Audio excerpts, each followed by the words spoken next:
Assalomu alaykum azizlar. Biz mana sitrus mevalardan bananni shunday artib yeymiz. Albatta u chet eldan keladi.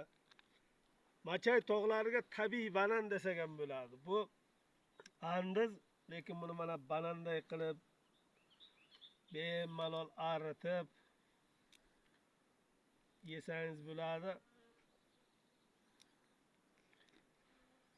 Tashqi tomoni yomon achchiq narsa buni. Mana shu tashqi tomon juda achchiq, lekin mana bu ichidagi bunisi shunchalik shirinki, bu ham bir Allohning mo'jizasi. Tog' manzarasini qarang, juda ajoyib, juda chiroyli. Bugun bir toqqa sayohatga chiqqanmiz. Chukuri, zanjabil, andiz, zamboriq va shunga o'xshash turli xil giyohlardan terib borish niyatimiz bor, Xudo xohlasa.